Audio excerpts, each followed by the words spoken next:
Alô, meus amigos, eu estou de volta, doutor Heleno Lopes.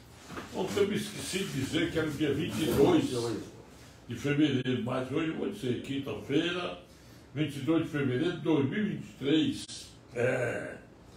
Eu estou aqui de novo, ainda triste com a antidemocracia do nosso governo. É verdade, pessoal. Olha, a gente examina diariamente tudo o que acontece nas redes sociais. Primeiro, eu quero agradecer a todas as pessoas que estão curtindo, que estão assistindo às minhas manifestações diárias. Eu acho que eu tenho liberdade de expressão. Olha, primeiro eu quero dizer aos senhores que a gente fica triste de saber que nós temos um ministro da Justiça que é cheio de processos. Cheio, aliás, tudinho, né? Do chefe até o varredor do Planalto. Porque dizer que o Lula é inocente é um negócio bem difícil. Dizer que ele não foi condenado também é outra coisa difícil. Dizer que ele foi eleito pelo povo, existe uma dúvida muito grande, né, pessoal? Olha, tem que dizer, eu queria dar parabéns, depois vou para as minhas perguntas do dia. Dar parabéns às grandes entidades das comunicações. Senhores, é ridículo de saber que vem sendo apregoado que vão fazer uma lei regulamentando as mídias digitais. Aí foi criada a Procuradoria de Defesa da Democracia junto à Procuradoria Geral do Estado, aliás, a Advocacia Geral da União. Isso é um absurdo, rapaz. Vamos ver aqui as coisas aqui. Em primeiro lugar, depois vou dizer das duas. Em primeiro lugar, se eu me esqueça, o nome da cantora que foi beneficiada por 5 milhões foi a Cláudia Raia, não é a Cláudia Leite. A gente, quem tem a minha idade, vive de lelé, né, pessoal? Você tem que dizer. Então, essas mídias a serem regulamentadas, nós temos que olhar o texto constitucional. O texto constitucional possui dispositivos imperiosos e dispositivos regulamentáveis. Vamos dar um exemplo. O artigo 203, inciso 5º, por exemplo, né? Que trata do benefício mensal, chamado renda mensal vitalícia, ou LOAS.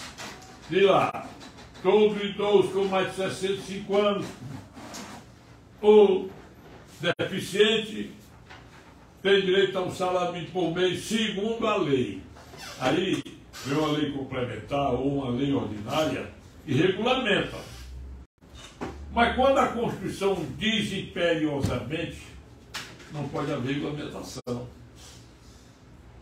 O artigo 5º possui dispositivos pétreos, vamos dizer, cláusulas pétreas. Cláusulas que não podem ser regulamentadas por lei, nem por emenda à Constituição Federal. Vamos ver, o artigo 5º, inciso 4, que garante a ampla liberdade de informação, de comunicação, vedado o anonimato. Quer dizer, eu não posso usar do anonimato para dizer alguma coisa que não tenha fonte. No inciso 14 do artigo 5º, já diz o sujeito pode preservar o sigilo da fonte. Preservar não sendo anonimato, se você sabe a fonte e não informa. O inciso 9 é contundente, do artigo 5º. É livre a manifestação de pensamento, expressão e comunicação, independentemente de censura ou licença prévia. Esse dispositivo não pode ser modificado nem por emenda à Constituição, por força do artigo 60, parágrafo 4º da nossa Carta Política, que diz que as cláusulas pétreas, os direitos individuais, não podem ser objeto de emenda à Constituição Federal. Bom, o artigo 220 tem parágrafos, passivo de lá, que a liberdade de imprensa é tamanha que envolve as mídias, envolve tudo. Agora, você veja a coisa como é interessante. Querer dizer que você não pode mentir nas redes sociais. Meu amigo, a mentira, eu tenho pensamento, vou fazer isso e isso dizer. Aí é golpe, o que eu penso uma coisa. Eu acho que o maior golpe que nós passamos é a eleição de um cidadão que não tem o menor respeito para com a democracia. E diz que vai regulamentar as mídias sociais, que vai instalar no Brasil o regime socialista chinês. Tudo isso são outras coisas mais. Vocês vejam que o governo brasileiro tem que ser demolido o mais rápido possível. Que não se pode conceber que em pouco mais de 31, com pouco mais de 50 dias, já fez um diabo com a população. Da ontem a Bolsa de Valores caiu, o dólar aumentou, é diariamente isso. Vocês vejam que o TED, que é o Banco Central norte-americano, aumentou a taxa de juros em 0,25% para controlar a inflação, que é maior do que a inflação do Brasil. Era, não sei se agora já chegou ao patamar igual ou inferior ao do Brasil. E ninguém está ligando isso não. Olha o princípio da desigualdade. Nós temos o governador Tarcísio de Freitas, que é conservador, que é o cara que prima pelo hino nacional, bandeira brasileira. O Lula foi lá nessa tragédia lá de São Sebastião, da praia de Ilhabela, de Ubatuba e outras cidades lá, no norte litoral de São Paulo. Ele foi lá, se encontrou com o Tarcísio e destinou 2 milhões de reais. E para Cláudia Leite, gastar na Lei Rouanet 5 milhões. Agora mesmo já vai liberar 2 bilhões da Lei Rouanet para os artistas. E ontem, em reunião, estão custando liberar mais 7 bilhões para a tragédia. Enquanto isso, para a seca do Rio Grande do Sul, que o governador de lá, do gênero neutro, pode, tudo sabe isso, né? Todos sabem. Não é discriminação não, pessoal, estou dizendo só a verdade, né? Ele está liberando 450 milhões para os flagelados da grande seca gaúcha. Vamos ver o Bolsonaro. Quando houve aquela enchente do sul da Bahia, envolvendo parte de Minas e Espírito Santo, aí criticaram que o Bolsonaro não foi lá, mandou só os ministros, aí mandou 700 milhões de reais, pessoal. Não tem comparativo, doutor. Quantos estão mortos lá pela tragédia de São Paulo? Mais de 50, já passou. Quantos desaparecidos, quantos desabrigados e desalojados? E ninguém tomou. Foi lá, viajou, a Marina Silva de helicóptero lá, mas o governador pode olhar lá. Olhar é fácil olhar.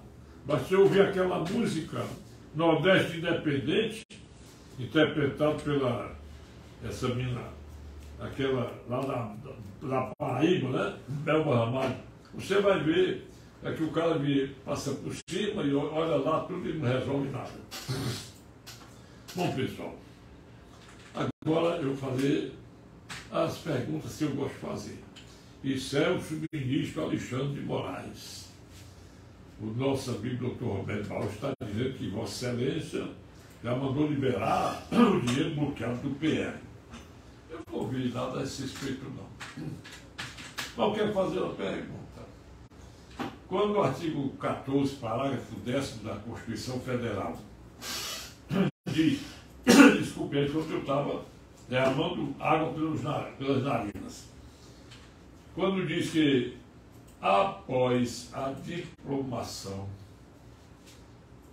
os partidos políticos têm o prazo de 10 dias para a impugnação. e o PL impugnou, mostrou um laudo do Instituto Voto Legal, assinado por 3 engenheiros formados pelo ITA, Instituto Tecnológico da Aeronáutica, sobre o resultado das eleições. Vossa Excelência aplicou a multa, mandou processar criminalmente o Valdemar Costa Neto por ofensa, ato antidemocrático, e a imprensa norte-americana já acertou o pau nessas coisas. Agora eu pergunto, a minha pergunta é essa: se Vossa Excelência colocou em pauta para o julgamento da impugnação pelo plenário do excelso Tribunal Superior Eleitoral, ou vai ficar só mesmo, porque eu não ouvi nada a respeito, você me desculpe, não é? A outra pergunta eu vou fazer ao excelso ministro Benedito Gonçalves. Primeiro dizer que a compulsão do TSE é de 3 ministros do Supremo, que hoje atualmente são Alexandre de Moraes, o Ricardo Lewandowski e a Carmen Lúcia. 2 ministros do STJ, que eu não sei, um deles é o Benedito Gonçalves e outros 2 advogados com togas de ministros. E as câmeras de televisão, de vídeo, de celulares, gravaram a sua fala ao ouvido de Alexandre de Moraes, dizendo: missão dada, missão cumprida. Aí eu pergunto, o excelso ministro Benedito Gonçalves pode dizer que missão foi dada e que missão foi cumprida? A população quer saber. Agora, senhores, ontem a Associação Brasileira de Emissoras de Rádio e Televisão divulgou uma nota repudiando qualquer lei que venha regulamentar a mídia digital, a imprensa, a rádio e televisão, porque não se pode dizer que é golpe ou ato antidemocrático qualquer manifestação, até a do Daniel Silveira, porque ele, dentro das prerrogativas do artigo 53, que ele diz lá, artigo 53, ele podia dizer o que ele quisesse dizer, porque esse artigo 53 da Constituição Federal, ele diz que nenhum parlamentar pode ser punido civil e penalmente por quaisquer votos, palavras e opiniões. Então, faço até uma pergunta ao Arthur Lira. Seu Arthur Lira, quando é que você vai explicar, como presidente da Câmara Federal, aquelas 2 sessões que você, uma que você realizou para respaldar a prisão do Daniel Silveira sem o auto de prisão em flagrante? E depois, por que você não reuniu a Câmara Federal para revogar a prisão, conforme mandam os parágrafos 2º e 3º do artigo 53 da Constituição Federal? Era bom lembrar isso, né? Agora, outra coisa que eu quero dizer a vocês. A Associação Paulista de Imprensa também divulgou nota igual, repudiando essa regulamentação das mídias sociais. A Associação Brasileira de Imprensa também. E eu acho que todas as associações do gênero em todos os estados devem fazer a mesma coisa. Esperamos que a OAB Ceará e qualquer seção dos advogados do Brasil nos estados, e se a direção da OAB Federal quiser cumprir a Constituição, deve também publicar uma nota de repúdio, porque jamais se poderá prender a voz do cidadão. Porque se eu digo uma injúria, uma calúnia, difamação, uma ameaça, uma instigação ao crime, ou apologia ao crime, está lá no Código Penal. Quando o crime é de ação privada, a prerrogativa é só do ofendido, como era e é ainda, está no plano da Carmen Lúcia, ministra, processar criminalmente o Roberto Jefferson porque ofendeu publicamente, dentro das prerrogativas do artigo 145, parágrafo único, do Código Penal, que manda que o servidor público e ministro é servidor público ofendido, ele tem o direito de representar criminalmente contra a pessoa que o ofendeu perante o Ministério Público para que ele denuncie por crime de calúnia, difamação e injúria, artigo 138, 139, 140 do Código Penal, com as majorantes do artigo 141, no caso aí, inciso 2º, também do Código Penal. Ficando também a critério da ministra Carmen Lúcia propor uma queixa-crime, porque o servidor ele tem a opção. Quando eu ofendo um servidor público no exercício de sua profissão, de sua atividade, de seu cargo, a ele compete formular a representação criminal ou propor a queixa-crime, a escolha. Está lá no artigo 145, em parágrafo único do Código Penal. Por isso que eu digo que aquela prisão preventiva do Roberto Jefferson era uma prisão ilegal. E é. Qual é o ato praticado pelo Celso Ministério de São Paulo que pode ser tido como um ato legal? Você lendo a CNN, a Jovem Pan, eles leem ipsiliteris a decisão do ministro, e deu uma citação de lei. O artigo 93, 9º da Constituição Federal, ele diz que toda decisão judicial, administrativa ou de qualquer poder deve ser fundamentada na lei. Bom, uma coisa mais eu vou dizer. O que nós estamos esperando é saber quando é que vai ser regularizada ou vão ser regularizadas as situações do senhor Luiz Mercadante como presidente do BNDES e do, esse é Paulo não sei o que, o nomezinho estrobótico, presidente da Petrobras. Porque a lei de quarentena, ela diz que tem que ser 36 meses. O da Petrobras renunciou ao cargo de senador para assumir a Petrobras. E o Luiz Mercadante, ele era do PT em ativa atividade junto ao gabinete de publicidade do Lula. Aí fizeram aquela lei, a Câmara Federal aprovou, está lá no Senado sem ser apreciada. Será que eles estão com a situação regular? Quando é que vai sair dinheiro brasileiro para acudir Cuba e Venezuela de novo e Argentina? Quer dizer, nós estamos numa situação ruim. Estamos. Agora eu vou entrar só na matéria assim que me pediram, viu? Me pediram. O cidadão diz que entraram com uma ação de reintegração de posse contra ele no juiz especial. O juiz não deu liminar, marcou uma audiência. Você tem que ver o seguinte, o pessoal confunde ação de despejo com ação de reintegração de posse.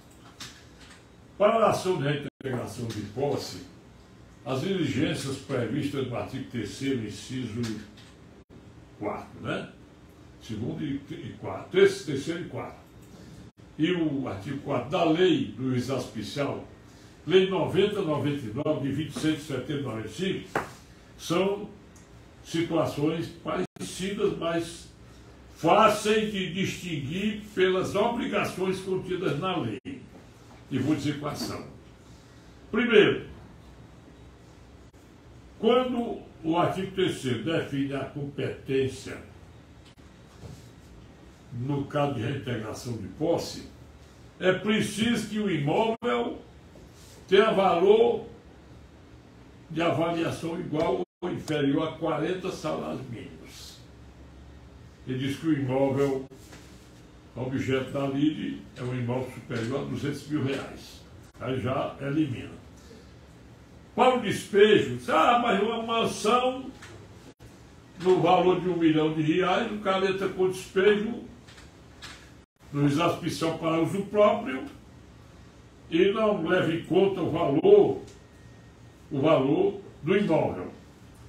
é porque existe uma regulamentação pela lei do inquilinato.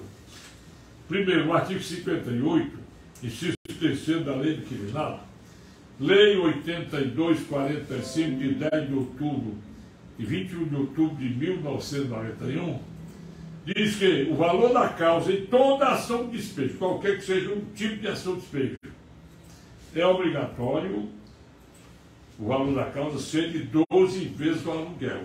O aluguel da mansão pode ser maior que seja. Vamos dizer que o aluguel seja R$3.000 por mês. 3.000 vezes 12 são 36.000. Está dentro do valor previsto para a alçada do juizado especial, inciso 1º do artigo 3º, que é de 40 salários mínimos. Se o salário está a 1.200 e pouco, 40 salários mínimos dá mais de R$48.000. Outra coisa que exige a lei do inquilinato para as ações de despejo para uso próprio. A exigência é a seguinte, olha bem, porque eu já vi aqui juiz do juizado especial decretar despejo para uso próprio sem a menor prova da propriedade. Qualquer despejo pode ser proposto em qualquer juizado, cível comum ou cível especial, desde que cumpra as exigências da lei do inquilinato.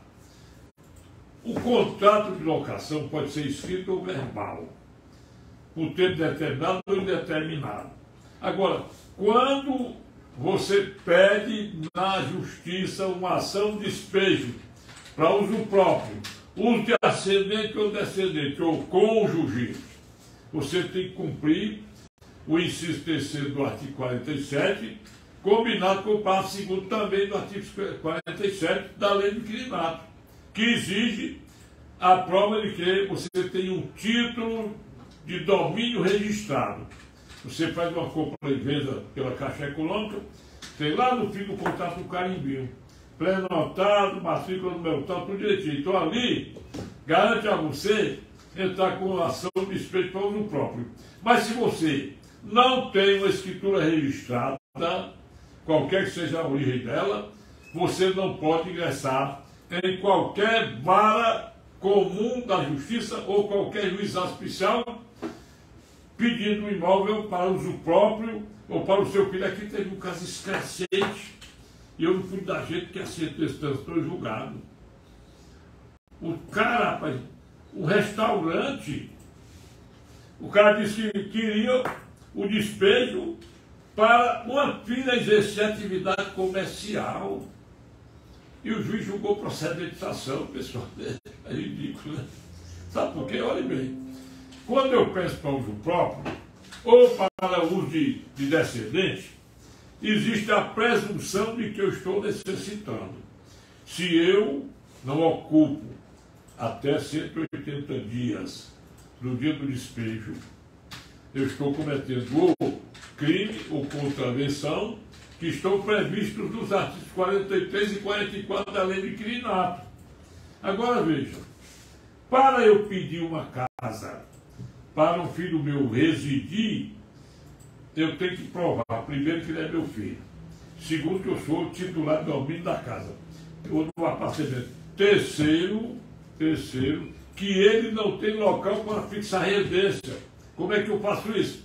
Eu tenho que juntar para o juiz a prova de que ele é meu filho, certidão de casamento ou nascimento, a prova de que ele não tem imóvel em Fortaleza, 6 certidões dos cartórios de imóvel dizendo: certifique que fulano de tal não possui nenhum imóvel estado nesta serventia.